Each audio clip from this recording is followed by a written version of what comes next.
BornFree. Do people even know where that came from? I only bring that up because I think you tweeted about it or something the other day. No, well, you messaged me because you were like, "When are you free?" And your joke Oh, that's was, right. like, "You were born free," and I That's was right. like, "Well, no one knows what it means." So it's just basically like a scrub, like when you're free. It's like Okay. you're like if I beat, you know what a scrub, you know what it means to be Yeah, free in sure. fighting terms, right? Yeah. So like it's just a scrubby name. It's born free. You I have a wish. background that I think is very interesting that maybe a lot of people don't know. You have a Yeah, that's true. marketing background. And Yeah. so whenever I talk to you, we have some great discussions about Street Fighter Five and Capcom, and I like the idea, or I like what you bring to the table because you kind Talking of have marketing. that background. We're almost a year. It's almost a year later, and where we're at kind of with this game. I know you kind of mentioned like good, bad, and ugly. So why don't we start with something good? Yeah, let's start with something good. All right, Yeah. so there's a commercial, and I'm sure you can edit it Mhm. in sort of like around about now. Yeah. Um, I forgot about it. yeah, there's a commercial. Everyone forgot about it because I don't think it aired anywhere. I think they basically cobbled, I think they cobbled it together, and like the only people who saw it were hardcore FGC, which sucks. Yeah. But Yeah. they did a really good commercial. So when you watch that commercial, let me just ask you Mhm. quickly, how does that make you feel? If there was ever like whoever they consulted specifically for that commercial, if there was ever a time where someone tapped into the vein of what it's like, not even just to be like, not even esports or like a professional, competitive fighting game player or whatever, but just tapped into the vein of what it's like to play a fighting game and go through like the range of emotions, not just in a match, but I think as a player, as you grow, as you evolve. I mean, they got it. They nailed it. It was They, perfect. I they watched it did. again after you linked it to me, and I'm just like, I told that's why I forgot about it. I was like, man, this commercial was perfect. So here's the thing, right? So you and I are both huge Street Fighter fans, right? The Yeah, background behind you, like that's all about the game, right? It's all about the yeah, franchise, the game. Now, esports is there's two things. There's the game and then there's esports. And you can't right, have esports without the game, right? yeah, So we'll talk about that a little bit after I talk about the positives. Let's talk about the positives of that vision. So yeah. in that commercial, there's a couple of things that I love about it rather than making a game which is for casual players and telling casual players you are now going to be able to beat pros or the gap Hmm. is smaller and you've got a chance of beating these great players, which is utterly, it's not true. Essentially what happens with I'll do this real quick, but essentially what happens with brands is if you're Hmm. working on a brand, you become so attached to that brand, so close to that brand, you have Sure. so much passion for that brand that you lose sight of how much people don't care about your brand in their daily life. What I'm saying is they are so close to the product that they misunderstand how to sell the product and Hmm. who the consumer is. Right. And when you misunderstand who the consumer is, you have a big problem. Yep. So whoever made that ad understood who the consumer was because it was like, hey, there's this FGC thing, and it's amazing. And you can get involved however you want, but if you want to be good, you got to work hard. But it's Hmm. going to be amazing. It's going to be this amazing journey. And by the way, there's this whole community that exists called the fighting game community, and you might want Yeah. to be a part of it. And guess what? You don't even have to play. You can cosplay, you can bring art, you can just spectate, you can do all of these amazing things. You can tap into it however you want. And to Hmm. me, that was like spoke to the casual gamer. That was, Right. my channel is all about like Street Fighter, the game, the whole thing. It's like there are so many aspects to the Street Fighter franchise that allow you to bring people in. Hmm. And then the idea would be to channel them up into esports. Now, what I think happened is moving on from that vision, it's something got lost in the mix, Sure. right? Yeah. So they threw out this game, and there were some big issues, right? First of all, I still think it's a beta at best, right? Like the actual user experience, right? Yeah. How Yeah. does it make you feel? Like because you have to, the details are important, and they're Hmm. not even like small details; they're huge. Yeah. Like, how does it make you feel to sit on a loading screen for like a minute and a half or 2 minutes or however long it is on that loading screen, Or right? however long it takes for to find if you're playing online to find an opponent, I mean, there's times where I could wait 5-10 minutes before I find someone. Right. Everybody has a different issue depending on where they are. Yeah. There's the people who have a lot of issues with the netcode. Mhm. How does it feel when you are stuck in a laggy, kind of screwed up rollback match? How does it feel to have a game that has less uh, play modes than Street Fighter 4? You Right. know, so it's like there was this amazing vision in the Tap Into It commercial, which I fully agreed with, which I think came out of the US. And Mhm. then there was like this kind of like rush into esports, right? And I think when they rushed into esports, it was based on the success of Street Fighter 4. So Sure. they went and they sold it to all whatever the big corporations, the Mhm. ESPNs of this world, whatever, and said, Yeah. "Look at Street Fighter 4. Look at all these amazing like figures we have behind Street Fighter 4. Next year we'll have Street Fighter 5, and it's going to be even better." And so everyone bought into it. And I remember the beginning of, beginning of Street Fighter 5 era was crazy. Everyone was crazy for it. And then like the issues started to appear. And Yeah. as much as I love this franchise, and when I actually get into a game, I really do enjoy playing it. Mhm. I'm not going to lie about the other issues. In fact, I'm going Mhm. to try and because I have a voice, I'm going to try and highlight them and help them be heard. But I will say this as a marketing, as a sort of, well, what I did was advertising. But I've worked with a Mhm. lot of big brands, and I spent a lot of time working with brands which are either quite functional or kind of dysfunctional. Yeah. And what I think is going on, it's just a guess, but what I think it's an educated guess, right? What I think is going on over there right now is Capcom USA, I think, do want to talk to people, but I don't. But everything's being developed in Japan, and I do not believe that the Japanese will actually commit Yeah. to deadlines or anything like that. And so it's impossible to talk. If somebody won't commit to deadlines, you're screwed. You end up with that really bad PR disaster they had, where Japan said it's USA's fault for promising a character by the end of the month. We didn't say that, and Yeah, you're left with. I'm glad you brought that up because I think there's a couple issues specifically with the communication. Like, I mean, yeah, we're going to beat the dead horse here a little bit, but yes, communication is an issue. But I think there's a couple things that are going on here. The Capcom US and Japan issue, whether it's deadlines or just whether it's just an ability to talk to the community, it seems that Capcom Japan hasn't been willing to either, I guess, evolve with the way the game industry has evolved as a whole, as well as sort of talking, just communicating with us. And you have Capcom US over here, sort of like almost caught in the middle between Yeah, us, the player that's what I base, the think is going fans, on. and Yeah. Capcom Japan. And I've always kind of felt that, I love Ono-san. I think he's done great things for the series. He's done great things at Capcom, but especially when they shifted priorities and Combo Fiend is now on Marvel again, or, Oh, instead of, didn't even know that. yeah, Okay. I think his primary focus now is on Marvel. So they kind of don't have this spokesperson. And I think Hans is performing that duty where maybe he's not necessarily the guy that I guess should be. So For it's me like, it goes. how do you work yourself out of that? For me it goes bigger than that. I, I don't even know who's making this game. Like Right. who's the leader here? Who's Hmm. your who's Is it your Woshige? Is it? who's your Kojima? Who's your Kojima, right? Like who's the Yeah. guy who's at the top of the game and is going, Yeah. "Oh, defend this to my life. This Yeah. is my game. I own it. And this is my vision for it. And how Yeah. dare you? And these are the reasons we made the decisions we did." There's nobody like that. Yeah. I don't know if it's Ayano. I'm pretty sure it's not Ono. It was Right. Ono in Street Fighter 4. I feel Mm. like it was Ono in Street Fighter 4. We all looked up to Ono. I don't care how much he trolled us. We all looked up to Ono as like the savior of the FGC, right? Yeah.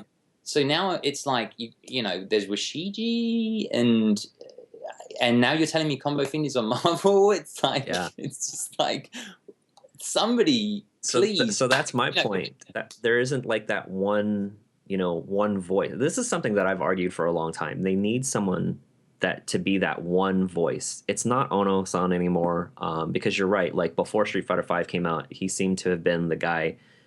Like he was the guy I guess you consulted or spoke to us, right? But he's not really that guy now, and they don't really have that person. They don't have that voice, and I find that I think that's one of the most troubling aspects of all of this. I guess what I'm saying is, before you even get down Yeah. to the person who communicates with you, Yeah. who's the person making the game? Right.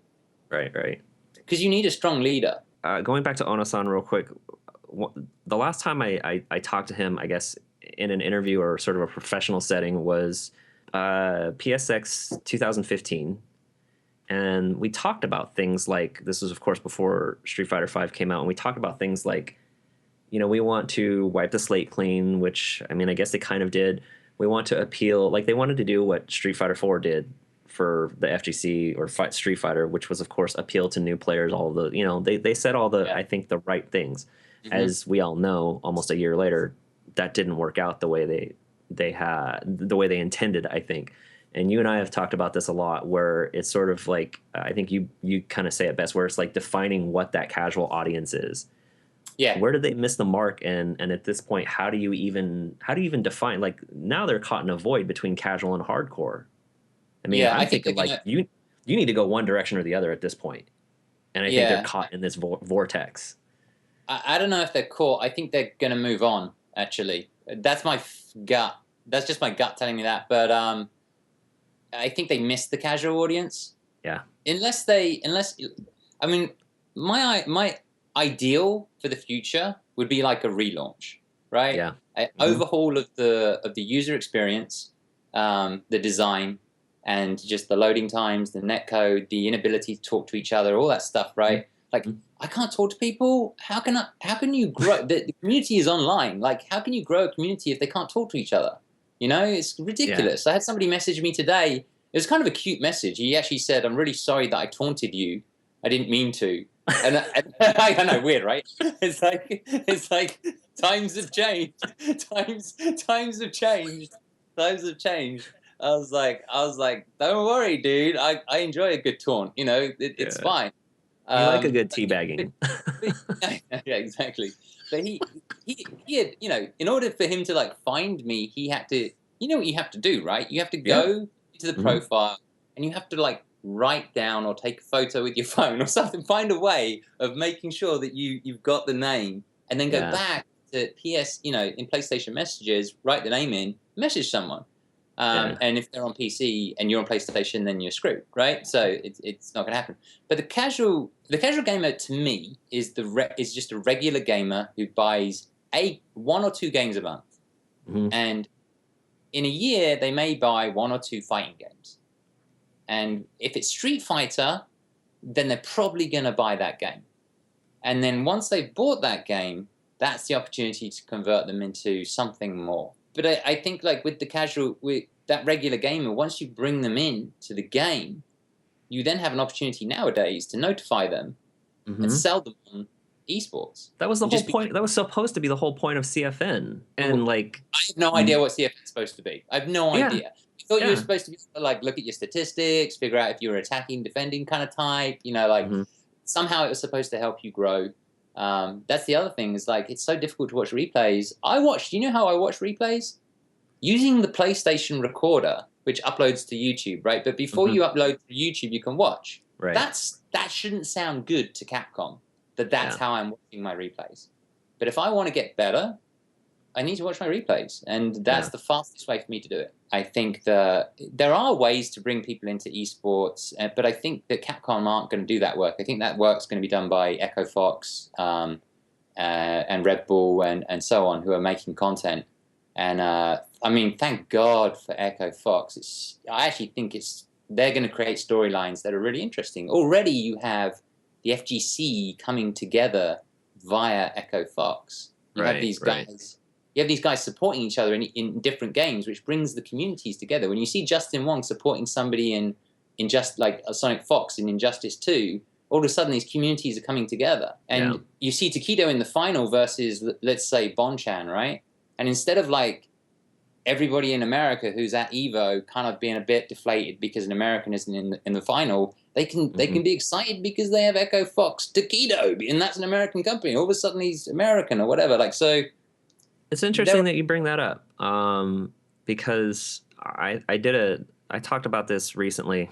Not even sure if it's up as of this recording, but I think a complaint that there has been with Street Fighter Five, and I think actually this kind of started with the later years of Street Fighter Four. Also, was um, the lack of like rivalries and maybe even some personality amongst players, because everyone's buddies, right? And Oh, uh, I just right. wonder if for Capcom to push things like its Pro Tour and its game, is it on them to sort of sell the players? What you bring up is a really important point, right? So the way that we connect with things, this is certainly true of advertising, certainly true Hmm. of marketing. You want to sell something to somebody, it's all about emotion. Everything is about emotion. Everything behind you right now, you have an emotional tie to. Like you Yeah. enjoy looking at the pictures, you enjoy seeing the characters, you understand, the fight sticks, like everything, right? Mm. It's like an emotional connection. People have emotional connections to characters. So you can do it via the game. You can connect emotionally to the game. You Hmm. connect emotionally via storylines, via characters. When Overwatch launched, they had all these. They don't have a story mode, but they understood the importance of flushing out the characters, and Right. all you see now online is memes of all these different characters from Overwatch. And I'm the best this, and I'm the best that. I don't even play the game, right? But I know about it, and I watched Hmm. the stories because I thought it was kind of cool marketing. But the other thing that you can do, and Jace Hall touched on this in his interview with you, because I watched that Hmm. interview, is you can create storylines with the players for sure. Right. But I think the best example of that I ever saw is when it naturally unfolds. Um, and sadly, it's sort of like it's kind of what's the saying, like catching lightning in a bottle. Yeah. The Blaze Blue 2014 top eight was the best Hmm. top eight I've ever seen, and I have no idea what's going on in the game. And so, Yeah. to me, that tells me something about how you can connect to what's going on Hmm. without necessarily knowing anything about the game. Like, fighting games are the easiest thing in the world to watch, right? Two life bars, two characters, one Yep. screen. They're punching each other or whatever, right? And one of them's going to win. And you can, and when in the midst of it, if you're in the crowd or if you're listening to the commentators, somebody will tell you roughly if something special is happening. But ultimately, when you see the players and what's going on with them, when Sonic Fox took off his hat, Yeah. like there's these moments, right, where you suddenly connect with people, where you're like, oh man, now it's on, or you're like, oh no, it's so depressing to see that guy get sent down to losers. Like he looks so broken. Yeah. But the one thing I Yeah. will say, I do agree with you. I do think that Rick Fox needs a rival, and I think he needs the best thing that could happen is another freaking I don't what is he, a billionaire? Like another billionaire comes in with his hobby money Yeah. and buys up like a bunch of new brilliant players, because there It's got are to brilliant. happen at this point, because I mean they're picking up like the top players in almost every game, right? Like Mhm. like at this point, if Mhm. someone comes in, they're gonna have to pick up, I don't know, the second best players, and I somehow they're would, gonna have to you know, overcome them. I would love to see Red Bull maybe do it. But Yeah. I'd love to see like a person do it. A bit like Rick Fox. I mean, Yeah. in the English Premier League, we had there was a Russian billionaire who came in at Chelsea, and totally transformed that club, right? And then a bunch of Hmm. Saudis came into Man City, and totally transformed that club, and it was just all hobby money to them. Right. Like it was fun for them. It was like it was fun. That would be the best thing that could possibly happen right now. Is somebody else came in and said, "Hey, Rick Fox, I'm here, Yeah. and like this is my team," and then like Yeah. you get that rivalry going, and that becomes more human, and then it's much more fun to pick a team to support than necessarily an individual or potentially a country, Right. because I feel like Evo could be, when Evo, often when the Americans drop out, the crowd just it goes down a little bit in tempo. That's why Marvel is always so hype. It's a hype game, but it's a very American game, right? Yeah. But Yeah. but if you've got teams, you have an opportunity to say, I'm an Echo Fox guy. Well, I'm not. I'm a Red Bull guy or whatever, right? I don't feel like Red Bull Razor or any of those guys are really kind of like, they don't feel as big as Echo Fox, and that sucks. But it would be kind of cool to see a big team rivalry. So I'm gonna throw my producer under the bus and throw this out there. I personally don't like this idea, mostly because I just feel like Street Fighter isn't where it needs to be for Street Fighter Five isn't where it needs to be, um, for this to be, I think, successful. I think when we look at Street Fighter, like Third Strike and Cooperation Cup, on a grassroots level, that event is amazing. On a technical level, it's amazing. There are so many people that played Third Strike, especially in Japan, that you can hold a tournament with 90 different teams of 5. But my Yeah. producer likes to push this concept of changing the format of tournaments so that they're teams based. And I know a lot of players actually like teams based tournaments, like 5v5, 3v3 or whatever, right? Just the idea, if we took something, we're always talking about taking things from MOBAs. If we took the idea of like, hey, we have teams tournaments or something like that, picks and bans, like if we, I don't know how this would even work, because if you choose to ban someone's character, then if you're playing a team, does this mean they have to play a secondary or whatever? But just the idea of taking things from other, I guess, esports, because really this is what we're talking about is a straight up esport discussion, right? Like if you take things from other esports and apply them to like a Street Fighter teams thing, I mean, Teams for is someone like you, does this even interest you? Like, do you think this no, it interests? does, it does. I mean, it would. I guess in a way, it would have to be. There are not enough official teams. Like it would to me, it would be more like, here's the Echo Fox team, and they all live Right. in a house, and here's all the content that comes out of the house. Because I sometimes watch. I don't know why. I just always. I grew up with. I guess I grew up with Call of Duty, so I sometimes watch some of the Optic House antics, Okay. right? Yeah. And they push out a lot of content, like it's either serious or funny or whatever. Mhm. It's a lot of pranking around, messing around, and all sorts of stuff, but it's very human, and people like seeing groups of people who like have fun with each other, and these are the different characters and how they interact and all that sort of Yeah. stuff. And so if you did teams, you would have to they do it. You'd have to go fully into it. Right. Like it would have to be the main event. It would have to be like very much like they do in a lot of these other esports.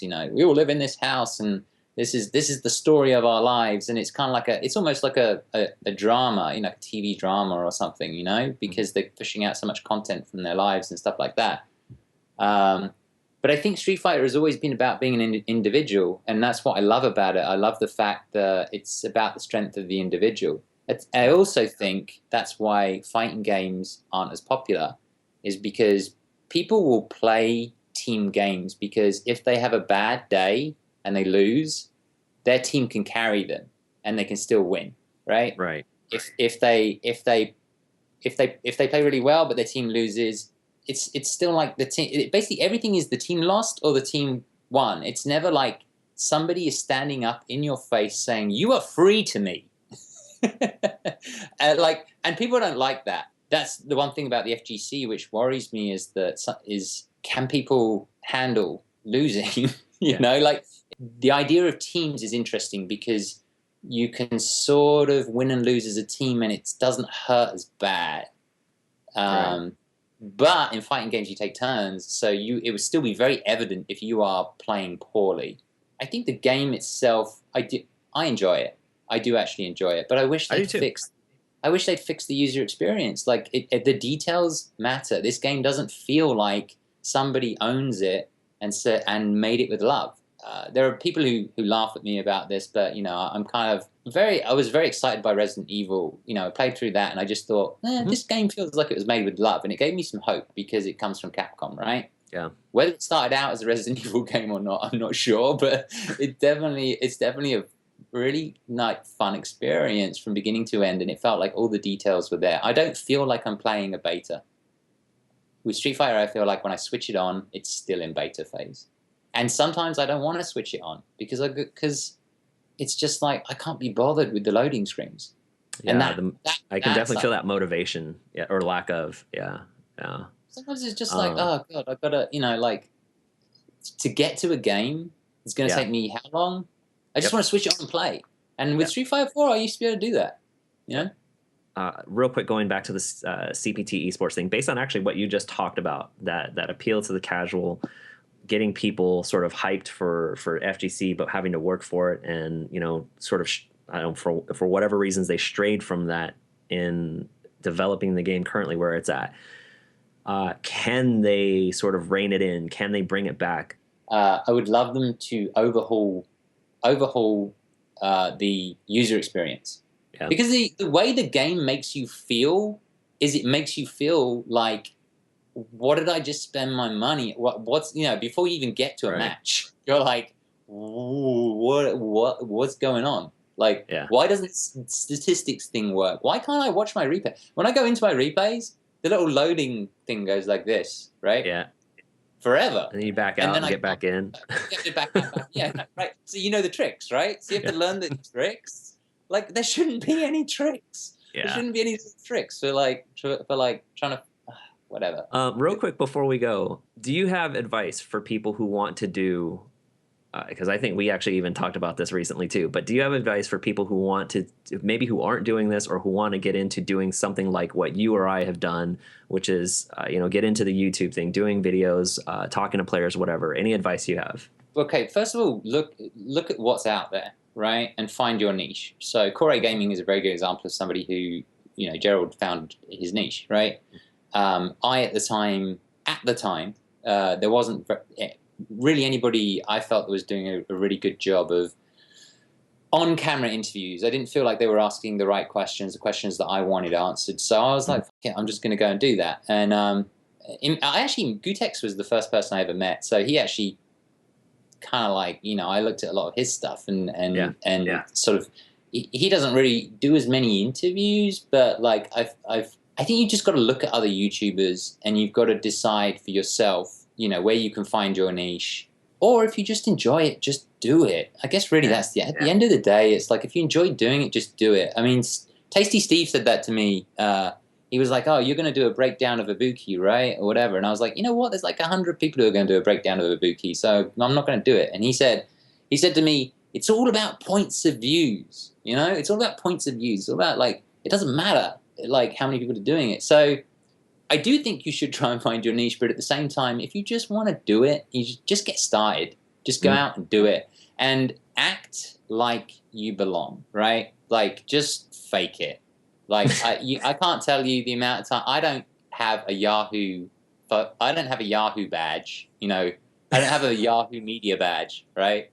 But like, you turn up with a camera in the FGC, and people are like, oh my God, it's the media, and it's not. It's just me with a camera. Mark, I really appreciate you taking some time to jump on and talk. I felt like we were having enough private DM discussions about all of this that I was like, why aren't we doing this on camera?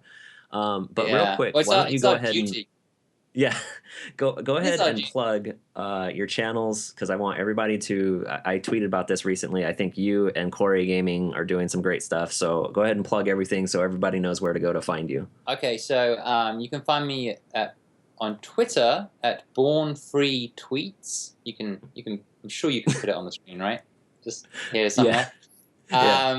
And on YouTube, it's actually BornFree YT, as in YT for YouTube. So BornFree YT. I